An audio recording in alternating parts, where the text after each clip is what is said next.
اللہ قرآن میں فرماتا جو اللہ سے ڈرے اللہ اس کے لیے نجات کا راستہ نکالے گا.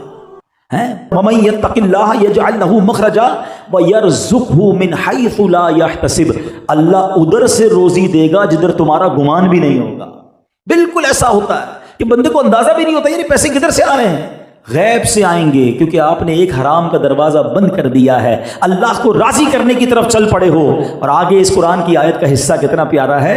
وَمَن يَتَوَكَّلْ عَلَى اللَّهِ فَهُوَ حَسْبُهُ. جو اللہ پر بھروسہ کرے اللہ اس کے لیے کافی ہے. ایک بار ہمارے مبلغ دعوت اسلامی اٹلی کے فیضان مدینہ میں بیان تھا, ایک اجتماع تھا, تو ہر رزق کے حلال پر ہی بیان ہو رہا تھا. تو اجتماع کے بعد ایک نوجوان آیا, آنکھوں میں آنسو تھے, اور آ کر کہتے ہیں مولانا صاحب آپ نے بات تو بہت اچھی کی ہے, اور ہمارے یہاں یورپ میں اسٹور ہے میرا, اور ہمارے اسٹور پر شراب بھی بکتی ہے. جو یورپ گئے انہیں پتہ ہے کہ وہ نارمل ہے. تو کہتے ہیں کہ مجھے پتہ ہے میں حرام کر رہا ہوں لیکن شراب کا ریشیو زیادہ ہے. اگر میں شراب بند کر دوں گا نا میرا اسٹور کا کرایہ بھی نہیں نکلے گا, میرے بچوں کی روزی کا کیا ہوگا. میں چاہتا ہوں میں چھوڑ دوں لیکن کیسے چھوڑوں. تو اس مبلغ دعوت اسلامی نے اسے 2-3 باتیں کہیں جو میں آج آپ کے سامنے کرنا چاہتا ہوں. جو یہ سوچتا ہو کہ یار بات ٹھیک ہے مجھے حرام نہیں کمانا مگر میں کیسے چھوڑوں, میرا سب کچھ چلا جائے گا. اس مبلغ نے اس نوجوان سے کیا کہا تھا. اس نے کہا کہ یہ بتاؤ تم غلط کر رہے ہو, حرام کما رہے ہو. کہتا ہاں. تمہیں روزی مل رہی ہے. کہتا ہاں. کہ تم یہ کیسے سوچ سکتے ہو کہ تم حرام کماؤ تو تمہیں پیسے ملیں گے اور حلال کماؤ گے تو رزق دینے والا مالک روزی بند کر دے گا. رازق کون ہے؟ اللہ. اس نے کہا اللہ. تو تمہیں اللہ پر بھروسہ ہونا چاہیے. وہ نوجوان زاروں کی طرح رونے لگا. 1-1.5 سال بعد وہ مبلغ پھر گئے اٹلی. وہ تو بھول گئے تھے مگر وہ نوجوان اجتماع کے بعد آ گیا. کہتے حضرت یاد ہے مجھے پہچانا میں کون کا کون کب آپ نے مجھے کہا تھا کہ اللہ روزی دینے والا ہے شراب بیچنا چھوڑ دو. آپ تو چلے گئے یہ کہہ کر. میں روتا رہا سوچتا رہا, میں نے شراب چھوڑ دی. حضرت وہ دن ہے آج کا دن ہے, اللہ نے میرے کاروبار میں اور برکت ڈال دی ہے.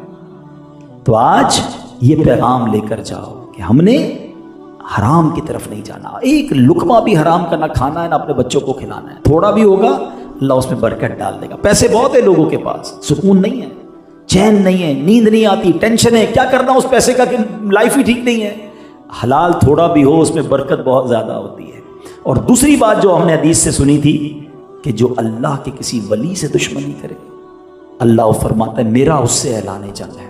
اس سے کیسے بچ سکتے ہو کہ سب کے ساتھ اچھا برتاؤ. ابھی تو ہم نے حدیث پڑھ لی نا کہ ایسے لوگ ہوتے ہیں جن کو اپنی محفل میں کوئی نہیں بلاتا. کیا پتا میرا ڈرائیور, میرا ملازم, میرے گھر میں کام کرنے والا, میری فیکٹری پر کام کرنے والا جس کو میں روز ڈانٹتا ہوں اور وہ اللہ کی بارگاہ میں پتہ نہیں کیا مرتبہ رکھتا ہو. آقا نے تو یہ فرمایا نا اس کو محفل میں بھی نہیں بلاتے لوگ, اس سے نکاح بھی کرنے کے لیے کوئی تیار نہیں ہوتا. پراگندہ بال ہوتے ہیں مگر مقام یہ ہوتا ہے کہ قسم اٹھا لے تو رب ان کی قسم کو پورا فرما دیتا ہے. بلکہ یہاں میں ایک مشورہ بھی دوں گا آپ کو. کبھی زندگی میں ایسا فیل ہونے لگے نا آپ کو کہ یار چیزیں بہت اچھی جا رہی تھی, کاروبار بھی ٹھیک تھا, فیملی بھی ٹھیک تھی, every thing is very good, صحت بھی ٹھیک تھی, اور آہستہ آہستہ چیزیں خراب ہونے لگی ہیں. یار کاروبار ڈاؤن ہونے لگ گیا, نقصان ہونے لگ گیا ہے. گھر بار میں بھائی بہن سب بڑی محبت سے رہتے تھے, جھگڑے ہونے بات پہ جھگڑے ہونے شروع ہو گئے ہیں. میری صحت بالکل ٹھیک تھی اب ڈاؤن ہونے لگ گئی ہے. چیزیں جب تتر بتر ہونے لگے نا چیک کر لو کسی کا دل تو نہیں دکھا دیا, کسی اللہ والے کی ہائے تو نہیں لے لی. یہ ضروری ہے کیونکہ جب ان کے ہاتھ اٹھ جائے نا, جب مظلوم کا ہاتھ اٹھتا ہے نا تو پھر عرش تک پکار جاتی ہے. زندگی کا ایک فارمولہ بنا لو میرے پیارے اسلامی بھائی. ہم نے ہائے نہیں لینی, ہم نے دعائیں لینی ہیں. ہم نے دل توڑنے نہیں ہیں, ہم نے دل جوڑنے ہیں. ہم نے ہر مسلمان کی عزت کرنی ہے. آج آپ کو میں نے حدیث سنا دی ہے کہ یہ لوگوں میں چھپے ہوئے ہیں اللہ والے, ان کا مرتبہ اتنا اعلیٰ ہے اور ہمیں پتہ نہیں ہے.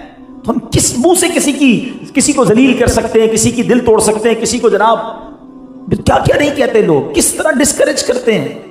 تو آج کے اس اجتماع میں جہاں ہم نے کرامت کا ثبوت قرآن سے سنا, اولیاء کرام کی شان کے بارے میں سنا, وہاں ہم یہ میسج بھی لے کر جائیں کہ ہم نے ہر مسلمان سے محبت سے پیش آنا ہے. ایک آخری حدیث سنا کر اپنی بات ختم کرتا ہوں کہ اللہ کے حبیب علیہ الصلوۃ والسلام فرماتے ہیں ایک ایک بندے کی جو ویلیو ہے نا دیکھو اس حدیث سے سمجھ آئے گی. آقا فرماتے ہیں من آذا مسلمن فقط آذانی, جس نے کسی مسلمان کو تکلیف دی وہ ایسا ہے جیسا اس نے مجھے تکلیف دی. کون کہہ رہا ہے؟ اللہ کے نبی کہہ رہے ہیں. اور سنو آگے کیا فرماتے ہیں, ومن آذانی فقط آذ اللہ, کہ جس نے مجھے تکلیف دی وہ ایسا ہے جس نے اللہ کو تکلیف دی. اب بات کہاں تک جائے گی؟ تو پلیز خاص طور پر میں آپ کو مشورہ دیتا ہوں کہ ہم نارملی اپنی اسٹیٹس کے لوگوں سے بڑی محبت سے مل رہے ہوتے ہیں، دعوت میں بھی بلا رہے ہوتے ہیں، ان کی دعوت میں بھی جا رہے ہوتے ہیں، ان کی چھوٹی موٹی بات کو اگنور بھی کر دیتے ہیں، یار وڈو ماڑو ہے نا کوئی گال نہیں، وڈو ماڑو پوتے نہیں جگاتے ہیں، آئے ننڈے ماڑو سے وڈارے تھڑکو۔ ہاں میں آپ کو صحیح بتا رہا ہوں، اور میں پنجابیوں کا ایک جملہ جب سے سنا ہے نا کبھی کبھی رونگٹے کھڑے ہو جاتے ہیں، جملے کی شاید وہ ہیبت آپ نہ محسوس کر سکیں۔ ایک بندے نے جب یہ جملہ کہا تھا نا مجھے فیل ہوا تھا جیسے کہ رونگٹے کھڑے ہو گئے، اس نے کہا مضبوط آدمی سے مت ڈرو، ماڑے آدمی سے ڈرو۔ پنجابی میں ماڑا کہتے ہیں کمزور کو۔ میں نے کہا یہی کیوں کہا آپ نے؟ کہا جو کمزور ہوتا ہے نا اس کے ساتھ رب کی رحمت ہوتی ہے۔ ہاں جب کمزور ہاتھ اٹھاتا ہے نا، کیونکہ اس کے پاس اور کچھ نہیں ہوتا، اس کی کوئی سورس نہیں ہے، اس کی کوئی بات بھی نہیں سنتا، مگر جب وہ ہاتھ اٹھاتا ہے نا تو وہ عرش تک جاتی ہے۔ تو آپ اپنے اطراف میں سب سے پہلے تو چیک لسٹ یہ بنائیں کہ کمزور کون کون ہے، آپ کے رشتہ داروں میں، آپ کے دوستوں میں، آپ کے پڑوسیوں میں، آپ کے ملازمین میں، پہلے ان کا ہاتھ پکڑ لو، ان کا دل جیت لو۔ کیا معلوم ان کے ہاتھ اٹھ گئے ہمارا بیڑا پار ہو جائے گا۔ کمزوروں، اب نبی پاک علیہ الصلوۃ والسلام کی احادیث بھی اس طرح کی ملتی ہے، مضمون ہے کہ مجھے تلاش کرنا ہو کہ میری امت کے مسکینوں اور کمزوروں میں مجھے تلاش کرو۔ اللہ کے حبیب تو ان سے اتنی محبت فرماتے اور ہم ان کو کچھ اہمیت ہی نہیں دیتے۔ اس کی کیا ویلیو ہے، اس کی کیا حیثیت ہے؟ نہیں، کیا معلوم یہ اللہ کا ولی ہو، کیا معلوم اس کا مرتبہ کیا ہو۔ تو بہرحال میرے پیارے اسلامی بھائیوں، اللہ مجھے اور آپ کو اولیاء کا فیضان عطا فرمائے، اولیاء کرام کے نقش قدم پر چلنے کی توفیق عطا فرمائے۔ آخر میں پیران پیر کی کچھ باتیں عرض کر دیتا ہوں۔ غوث اعظم کی سیرت کا پہلو کیا تھا کہ آپ نے 40 سال تک عشاء کے وضو سے فجر ادا کی، 15 ایئرز تک، 15 سال تک روزانہ قرآن پاک پورا ختم کیا۔ اب میں کوسچن کرتا ہوں 11ویں منانے والا، قادری کہلانے والا، غوث پاک تو 40 سال تک عشاء کے وضو سے فجر پڑھیں، اور غوث پاک کا مرید کہلانے والا نہ عشاء پڑھے نہ فجر پڑھے، یہ کیسا اولیاء کرام کا نقش قدم پر چلنے والا ہے؟ وہ 15 سال تک روزانہ پورا قرآن پڑھے۔ مگر ایسا بھی بھائی ہو سکتا ہے یہاں بیٹھا ہو جس کو اب تک قرآن پڑھنا ہی نہیں آتا۔ کتنا پڑھتا ہے یہ تو کوئی ہی بات کی بات ہے نا، تجوید کے ساتھ مخارج سے اب تک قرآن پڑھنا ہی نہیں سیکھا، کیسے ملے گا اولیاء کا فیضان؟ بڑا ہی ایمان افروز واقعہ ہے۔ خلیفہ ہارون رشید بڑا نیک بادشاہ گزرا، اپنے وقت کا خلیفہ تھا، یعنی آج کے دور کا ہم سمجھ لیں پرائم منسٹر تھا۔ اس کی جو زوجہ تھی وہ بھی بڑی نیک خاتون تھی، زبیدہ خاتون۔ زبیدہ خاتون ایک بار اپنی کنیزوں کے ساتھ کہیں سفر پر جا رہی تھی، تو انہوں نے شہر کے ایک کونے میں دیکھا کہ ایک ایسی ہستی جس کو جو گئے ہیں بغداد شریف، انہوں نے مزار شریف پہ حاضری بھی دی ہوگی، حضرت بہلول دانا رحمۃ اللہ تعالیٰ نے۔ بہلول ایکچولی عربی میں کسی مجنون کو یا دیوانے کو کہتے ہیں، تو لوگ انہیں بہلول کہا کرتے تھے۔ تو اب علماء کرام نے بتایا کہ ان کا تو مرتبہ اتنا بلند تھا کہ ان کے نام کے ساتھ دانا لگا دیا گیا کہ یہ تو عقل مند تھے، اور کتنے عقل والے تھے بھی آگے سنیں گے آپ۔ تو زبیدہ خاتون جو ہے جب اس سفر پر جا رہی تھی تو آپ نے دیکھا کہ بہلول دانا رحمۃ اللہ تعالیٰ علیہ زمین پر کچھ مٹی سے بنا رہے ہیں۔ آپ نے کہا کہ اے بہلول کیا بنا رہے ہو، کیا کر رہے ہو؟ تو کہا میں جنت کا محل بنا رہا ہوں۔ زبیدہ خاتون نے کہا کہ کیا اس کی قیمت کیا ہے؟ کہا 1 درہم قیمت ہے۔ اب 1 درہم تو بہت نارمل رقم ہے، آج بھی 1 درہم کتنے کا ہے؟ اس زمانے میں بھی درہم ایک نارمل اماؤنٹ تھی، دینار سونے کی اشرفی ہوتی تھی، درہم تو چاندی کا سکہ ہوتا تھا۔ انہوں نے فوراً جو ہے وہ درہم دے دیا اور گھر آ گئی۔ رات جو ہے جب زبیدہ خاتون سوئی تو تہجد پڑھ کے عبادت کر کے، تو لیٹ نائٹ میں ان کے شوہر نے انہیں جگایا اور کہا کہ اٹھو، خیریت تو ہے؟ کیا بات ہے؟ کہ میں رات سویا تو خواب میں نے ایک بہت خوبصورت باغ دیکھا، میں سیر کرنے لگا تو میں نے کسی سے پوچھا کہ یہ کون سا باغ ہے؟ تو کہا یہ تو جنت الفردوس ہے۔ جنت الفردوس کی سیر کرتے کرتے مجھے ایک بہت خوبصورت محل نظر آیا، اس محل کے دروازے پر زبیدہ خاتون لکھا تھا۔ اے زبیدہ تم نے ایسا کون سا عمل کیا ہے کہ میں نے آج جنت میں تمہارا محل دیکھا؟ زبیدہ خاتون کہتی ہیں عمل تو پتہ نہیں، آج میں جا رہی تھی، اللہ کا ایک نیک بندہ مجھے نظر آیا، میں نے پوچھا کیا کر رہے ہو؟ کہا جنت کا محل فروخت کر رہا ہوں۔ میں نے 1 درہم دیا، انہوں نے کہا جاؤ تمہیں جنت کا محل دے دیا۔ کہ زبیدہ جلدی چلو کہیں ڈیل ختم نہ ہو جائے۔ اب ہارون رشید اپنی سواری نکالتا ہے اور جناب شہر میں تلاش جاری ہے کہ حضرت بہلول دانا کہیں مل جائیں۔ ایک کونے میں حضرت بہلول دانا بیٹھے وہی مٹی کے گھروندے بنا رہے۔ ہارون رشید کہتے ہیں اے بہلول کیا کر رہے ہو؟ کہ جنت میں محل بنا رہا ہوں، بیچو گے؟ کہاں بالکل بیچوں گا۔ قیمت کیا ہے؟ کہا اے ہارون اس کی قیمت تمہاری پوری سلطنت ہے، پوری سلطنت ہے۔ حضرت ہارون رشید کہتے ہیں کہ کل تو تم نے میری زوجہ کو 1 درہم میں بیچا تھا اور آج اتنے ریٹ بڑھ گئے۔ تو حضرت بہلول دانا کہتے ہیں اے خلیفہ، زبیدہ خاتون بن دے کر لے کر گئی تھی، تم دیکھ کر لینے آئے ہو، تم نے دیکھ لیا ہے وہ محل۔ بہرحال وہ بھی اللہ والے تھے، کہا اے بہلول دانا میں اپنی ساری سلطنت آپ کو دی، بس مجھے جنت میں محل دے دیں۔ تو حضرت بہلول دانا فرماتے ہیں کہ سلطنت کا میں نے کیا کرنا ہے، وہ تو ہماری ٹھوکروں پر ہے، جاؤ سلطنت بھی تم لے جاؤ اور جنت کا محل بھی تمہیں عطا کیا۔ اب یہ بڑا ایمان افروز واقعہ ہے، لیکن ونس اگین میں نے یہ واقعہ بیان کرتے ہوئے مجھے اندازہ ہے کہ یہ واقعہ آپ کسی بھی محفل میں بیان کر دیں، کچھ لوگ تو بہت خوش ہوتے ہیں، مگر شیطان کئی لوگوں کے ذہنوں میں وسوسے ڈالتا ہے کہ یار یہ کیسے ہو سکتا ہے کہ کوئی اللہ کا ولی جو ہے کسی کو جنت عطا کر دے، ہیں کسی ایسی کرامت کیسے دکھا سکتا ہے۔ تو آج میں یہ نیت کر کے آیا تھا، ہم بعض اوقات اولیاء کرام کی شان کے بارے میں کنفیوز ہو جاتے ہیں، ہمارے لوگ کنفیوز ہو جاتے ہیں، بہت سارے تو نہیں ہوتے، لیکن چونکہ نیو جنریشن اور پرابلم پتہ کیا ہے، اس کی وجہ بھی ہے۔ اس کی وجہ یہ کہ آج جب سے سوشل میڈیا آیا ہے نا، سب کو سننا ہے، اچھا سنتے سب کو ہیں تو پھر کنفیوز بھی ہو جاتے ہیں کہ فلاں نے یہ کہا تھا تو فلاں نے یہ کہا تھا۔ مجھے آج تک ایک بات نہیں سمجھ آئی کہ ماشاءاللہ آپ پڑھے لکھے لوگ ہیں، کبھی ایسا ہوا کہ آپ کسی درزی کے پاس گئے، اس نے آپ کا کپڑا بڑا اچھا سی کر دیا تو آپ نے کہا یہ کپڑا بڑا اچھا بناتا ہے، میرا کرتا شلوار بالکل فٹ آتا ہے، میں اپنا نیا گھر بھی اس سے ہی بنوا لیتا ہوں؟ آپ کہیں گے نہیں یار، درزی کا کام کپڑے سینا ہے، بلڈر گھر بنائے گا۔ کبھی ایسا ہوا کسی موچی کے پاس گئے، اس نے جوتا بالکل ٹھیک کر دیا، کاٹتا تھا جوتا، آپ نے کہا جوتا سیٹ کر دیا، میری طبیعت خراب ہے دوائی بھی تم دے دو۔ آپ کہیں گے نہیں، موچی جوتے سیے گا، ڈاکٹر دوائی دے گا۔ زندگی کے ہر شعبے میں جو ایکسپرٹ ہوتا ہے ہم اس کی طرف جاتے ہیں، مگر دین اتنا مظلوم ہو گیا ہے کہ دین جناب ہر کوئی انٹرپریٹ کر رہا ہے اور ہم ہر کسی کی سنی جا رہے ہیں، اور اسی لیے کنفیوز بھی ہیں۔ ہمیں دین سیکھتے وقت بھی پہلا پیرامیٹر کیا بنانا ہوگا کہ میں اس کی بات سنوں جو کوالیفائڈ، جو سرٹیفائڈ، جو واقعی اللہ رسول کے دین کو جاننے والا ہے نا، مفتی ہے، عالم ہے، عاشق رسول ہے۔ سب سے پہلے تو یہ دیکھنا ہے کہ اس نے اللہ رسول کا دامن تھاما ہے کہ نہیں، صحابہ اور اہل بیت کی محبت ہے کہ نہیں۔ اگر وہ واقعی عاشق رسول، عالم دین ہے، اس کی بات سنیں تو پھر آپ کو کنفیوژنز نہیں ہوں گی۔ تو پہلی بات یہ ضروری ہے کہ ہم نے سیکھنا کس سے ہے، دین سیکھنے کے لیے بھی ہمیں پہلے پک اینڈ چوز کرنا ہوگا۔ اگر اب ہر کسی سے بات سنیں گے تو اینڈ آف دا ڈے ہم کنفیوز ہوتے چلے جائیں گے۔ تو بہرحال میں آتا ہوں اپنے ٹاپک کی طرف کہ ہمیں آج اولیاء کرام کے بارے میں سمجھنا ہے کہ اللہ کے ولیوں کی شان کیا ہوتی ہے، ان کا مقام کیا ہوتا ہے۔ قرآن مجید میں اللہ تبارک و تعالیٰ اولیاء کرام کے بارے میں کیا فرماتا ہے؟ اولئک حزب اللہ الا ان حزب اللہ هم المفلحون۔ یہ اللہ کی جماعت ہے، سنتا ہے اللہ ہی کی جماعت کامیاب ہے۔ سبحان اللہ۔ ولی کس کو کہتے ہیں پہلے یہ سمجھیے گا۔ ولی کہتے ہیں عربی میں، اس کا ترجمہ بنتا ہے دوست۔ اب جس کو رب اپنا دوست بنا لے، اگر کوئی بہت بڑے آدمی کا دوست بن جائے، اب اس آدمی کی پاور اسے ملتی نہیں ملتی ہے؟ کوئی بہت بڑے منسٹر کا، کوئی وزیر اعظم کا، کوئی جناب بہت بڑے اربوں پتی شخص کا بہت کلوز فرینڈ بن جائے تو اس کے لیے چیزیں کتنی آسان ہو جاتی ہیں کہ میرا تو دوست ہے، ابھی میں پیسے لے آتا ہوں، ابھی میں کام کر لیتا ہوں۔ دنیا میں جب بڑے آدمی سے دوستی ہو تو چیزیں آسان ہو جاتی ہیں، جسے رب اپنا دوست بنا لے اب اس کے لیے چیزیں آسان کیوں نہیں ہوں گی؟ کیونکہ خالق کا دوست ہو گیا نا، مالک کا دوست ہو گیا، اللہ نے اسے ہی عطائیں فرمائی ہیں۔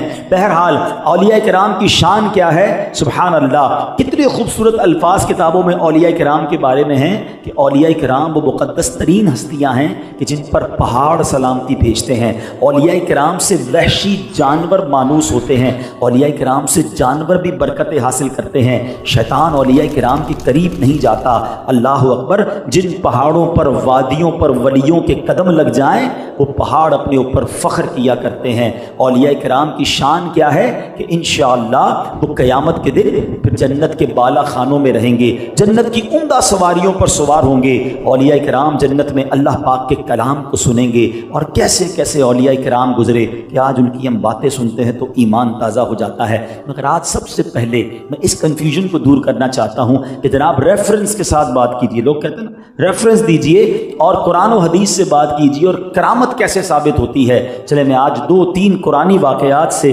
آپ کو آپ کی بات بھی سمجھا دیتا ہوں، اور انشاءاللہ اس کے ضمن میں بہت ساری باتیں ہم سیکھتے بھی چلے جائیں گے۔ بڑا مشہور واقعہ ہے حضرت مریم رضی اللہ تعالیٰ عنہا کا، ٹھیک ہے؟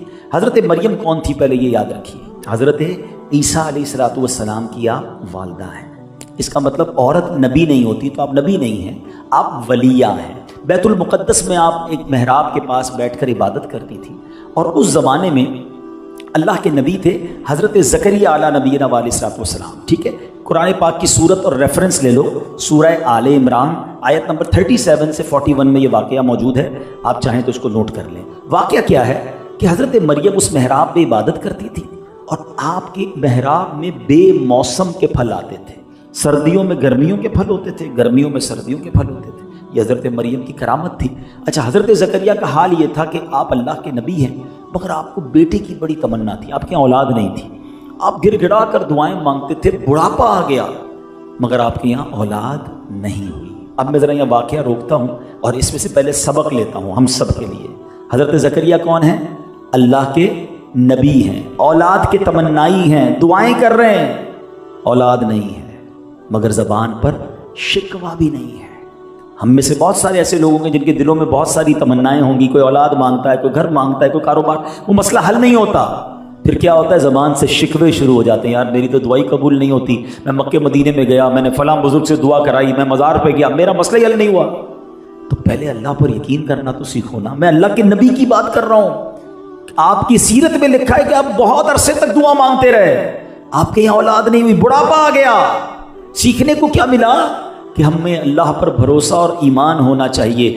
دو حدیثوں سے بات کو سمجھا دیتا ہوں کہ وہ لوگ جو یہ کہتے ہیں یار میری دعائی قبول نہیں ہوتی، اور میرا ایک دوست ہے، میں تو نماز بھی پڑھتا ہوں، سجدے بھی کرتا ہوں، صدقے بھی کرتا ہوں، میری مسئلے حل نہیں ہوتے، اس کے حل ہو جاتے ہیں، وہ نماز بھی نہیں پڑھتا، شیطان ہے نا، وسوسے ڈالتا ہے۔ حدیث سنو، مسئلہ حل ہو جائے گا۔ حدیث پاک کا مضمون ہے کہ نبی پاک فرماتے ہیں جب اللہ کا کوئی نافرمان فاسق فاجر اللہ کی بارگاہ میں دعا کرتا ہے تو اللہ فرشتوں سے فرماتا ہے اس کا کام جلدی کر دو، مجھے اس کی آواز پسند نہیں ہے، یہ دوبارہ نہ مانگے میرے سامنے۔ اور جب کوئی اللہ کا پیارا دعا کرتا ہے نا، اللہ کا حبیب دعا کرتا ہے، اللہ فرشتوں سے فرماتا ہے فرشتوں ابھی اس کا کام نہ کرنا، اس کو اور مانگنے دو، مجھے اس کا مانگنا پسند آ رہا ہے۔ سچ بتاؤ یار، ہمارا کام جلدی ہو جائے یہ اچھا ہے، یہ کام تھوڑا ڈیلے ہو مگر رب کبھی تو فرشتوں سے فرما دے کہ میرے بندے کو مانگنے دو، مجھے اس کا مانگنا پسند آ رہا ہے۔ اللہ پر بھروسہ تو کرو نا۔ اور دوسری بات کہ کیوں نہیں ہوتی بعض اوقات دعا قبول ہیں، یہ بڑا نارملی کئی بار میں نے بیانات میں مثال دی ہے کہ ہمارا جب چھوٹا بچہ ہوتا ہے، بھائی ہوتا ہے، اس کا گلا خراب، بخار، اور وہ رونے لگے کہ جناب مجھے آئس کریم کھانی ہے، جوس پینا ہے، ایسی چیز مانگے جو ہمیں پتہ ہے اس کے لیے اچھی نہیں ہے، ہم اسے رونے دیتے ہیں مگر اس کی ضد پوری نہیں کرتے۔ کیوں؟ ہمارا جواب یہ ہوتا ہے کہ میں والد ہوں، مجھے پتہ ہے بیٹے کو کب کیا دینا ہے۔ تو بتاؤ نا، تم والد ہو، تمہیں پتہ ہے بچے کو کب کیا دینا ہے، میرے رب کو نہیں پتہ مجھے کب کیا دینا ہے، میں رو رہا ہوں وہ نہیں دے رہا، وہی میرے لیے بہتر ہوگا نا۔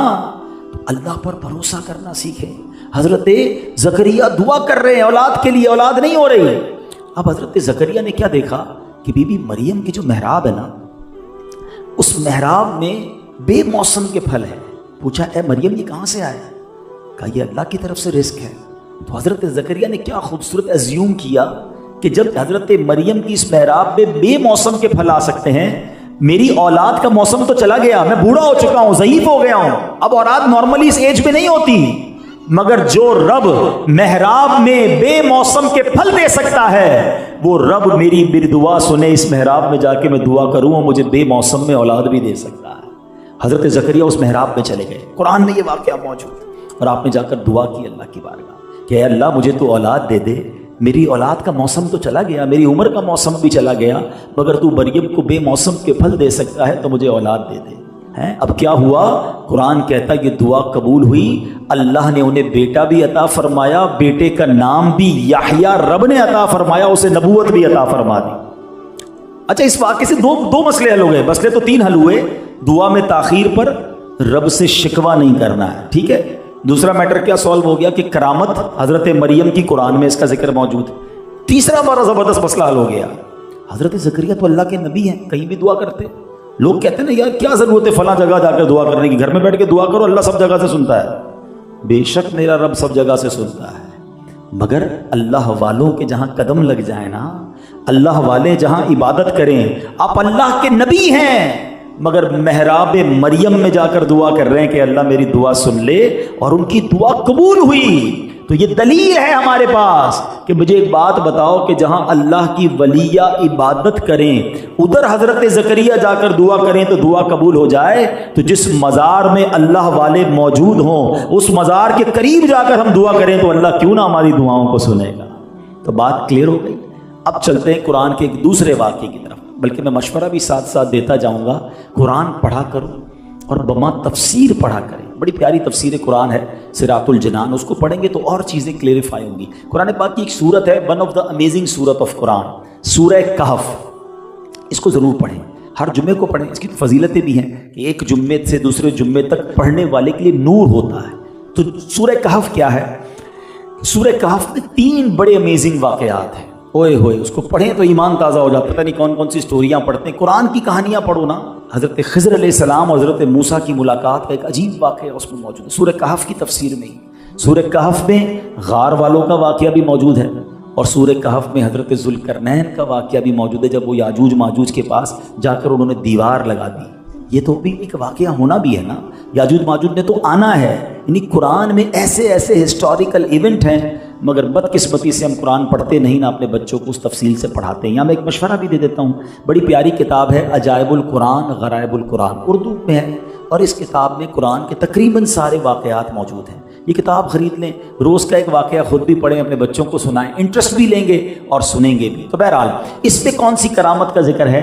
اصحاب کہف جو تھے 309 برس تک غار میں سوتے رہے، فنا بھی نہیں ہوئے اور کوئی غذا بھی نہیں دی گئی۔ آج کوئی قومے میں چلا جاتا ہے، کبھی کبھی ہم سنتے ہیں کہ 10 سال ہو گئے، 5 سال ہو گئے، یہ بندہ بستر پر پڑا ہوا ہے، مگر اس کو ٹیوب کے ذریعے خوراک دینی پڑتی ہے، ورنہ بستر پر تو ختم ہو جائے گا۔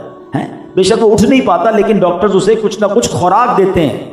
309 برس تک اصحاب کہف اور غار کے کنارے پر ان کا کتا وہ سوتے رہے، کوئی غذا نہیں ملی، کوئی فنا نہیں ہوئے، اور جب رب کا حکم ہوا تو دوبارہ بیدار ہو گئے۔ اور یہ واقعہ قرآن میں کیسا ہے؟ اللہ کریم فرماتا ہے وَتَحْسَبُهُمْ أَيْقَاظًا وَهُمْ رُقُودٌ وَنُقَلِّبُهُمْ ذَاتَ الْيَمِينِ وَذَاتَ الشِّمَالِ وَقَلْبُهُمْ بَاسِطٌ ذِرَاعَيْهِ بِالْوَصِيدِ۔ قرآن کہتا ہے اور تم انہیں جاگتا سمجھو اور وہ سوتے ہیں، اور ہم ان کی داہنی بائیں کروٹیں بدلتے ہیں، اور ان کا کتا اپنی کلائیاں پھیلائے ہوئے غار کی چوکھٹ پر ہے۔ اس آیت میں اصحاب کہف جو اللہ کے ولی ہیں، اولیاء ہیں، ان کی 3 کرامتیں بیان ہوئیں۔ نمبر 1 جاگنے کی طرح اب تک سونا، نمبر 2 رب کی طرف سے کروٹیں بدلنا کہ نہ ان کے جسم ختم ہو رہے ہیں، بغیر غذا کے باقی ہیں، اور تیسری کرامت ان کی یہ ہے کہ ان کا کتا جو ہے وہ بھی 309 برس تک سلامت رہا، اور وہ بھی جب وہ اللہ والے اٹھے تو وہ بھی اٹھ گیا۔ تو بہرحال میرے پیارے اسلامی بھائیوں، کرامت کی ثبوت قرآن پاک میں موجود ہیں۔ ایک اور ثبوت لے لو اور اس سے بھی ہمیں بہت کچھ سیکھنے کو ملے گا، اور وہ واقعہ ہے حضرت سلیمان علیہ نبینا علیہ الصلوۃ والسلام کا۔ ٹھیک ہے، ملکہ بلقیس جو ہیں ان کے پاس آ رہی تھی، تو انہوں نے کیا کہا؟